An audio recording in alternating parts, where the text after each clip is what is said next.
सरपंच संतोष देशमुख यांच्या हत्येनंतर त्यांचे बंधू धनंजय देशमुख यांनी आक्रमक पवित्रा घेतला। आज धनंजय देशमुख थेट आंदोलन करणार आहे। शोले स्टाईल त्यांचं हे आंदोलन असेल।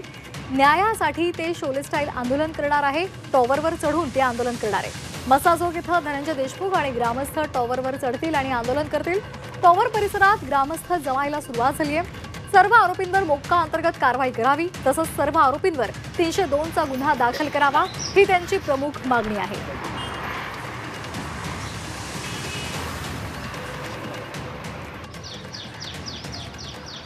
सीआयडीने तुम्हाला महिनाभरात बोलवलं नाही ना? एकदाही माझ्याकडून अशी प्रॉपर इन्क्वायरी केली नाही कुठली की तुम्हाला काय डाऊट आहे किंवा मी सोडा, मी दुःखात आहे, मला लोक येते सांत्वन करायला। आमचं शिष्टमंडळ आहे ना, हो, त्यांना नेलंय का? तुम्हाला नेलं कधी सीआयडी ऑफिसला? तुम्हाला विचारलं कुणाला गावकऱ्यांना काही? स्वतः म्हणजे आमचा माणूस गेलाय, आमच्याकडून तुम्हाला इन्क्वायरी चांगली मिळू शकते ना। आणि या संदर्भात अधिक माहिती घेणार आहोत आमचे प्रतिनिधी ज्ञानेश्वर पतंगे यांच्याकडून। ज्ञानेश्वर, आपण पाहतोय आक्रमक पवित्रा आता धनंजय देशमुख यांनी घेतलेला आहे। शोले स्टाईल ते आंदोलन करणार आहे। सध्याची काय परिस्थिती आहे? ग्रामस्थ आलेत का? श्वेता, संतोष देशमुख, सरपंच संतोष देशमुख यांच्या हत्येला आज 35 दिवस उलटले तरी या प्रकरणातले संपूर्ण आरोपी अटक झाले नाहीत। त्यामुळे गावकरी आज आक्रमक झालेले, देशमुख कुटुंबीय आक्रमक झालेले आहेत। ते आज शोले स्टाईल आंदोलन करण्यात आपण पाहू शकतो। या ठिकाणी गावकरी आणि संतोष देशमुख यांचे बंधू धनंजय देशमुख गोळा झालेले आहेत। ते चर्चा करतायत, आंदोलनाची पुढची दिशा ते ठरवत आहेत।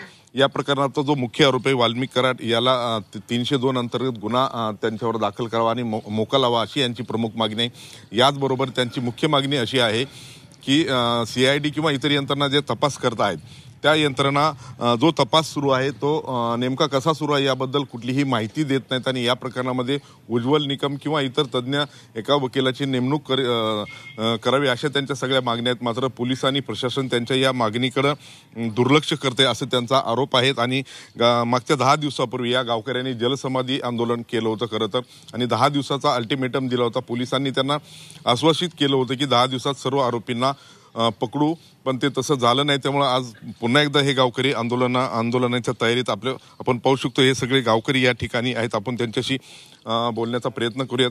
मला तुम्ही सांगा, आज नेमकं आंदोलन कसं असणार आहे?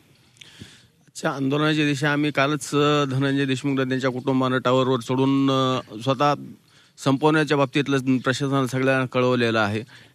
वास्तविक पाहता याच्यात आतापर्यंत जो तपास चालू आहे तो तपास कोणत्या पद्धतीने चालू आहे, आणि महत्त्वाचा मुद्दा म्हणजे ह्याच्यातून जो मेन तपास आहे तो सोडून बाकी दुसरीकडे डायव्हर्ट करण्याचा प्रयत्न चालू आहे ह्याच्यातला, आणि ते प्रयत्न होऊ नये म्हणून त्याच्यामुळे धनंजय देशमुखना आजपर्यंत व्यथित होऊन जर आम्हाला जर न्याय मिळत नसेल तर आम्ही स्वतःच संपवून घेतो।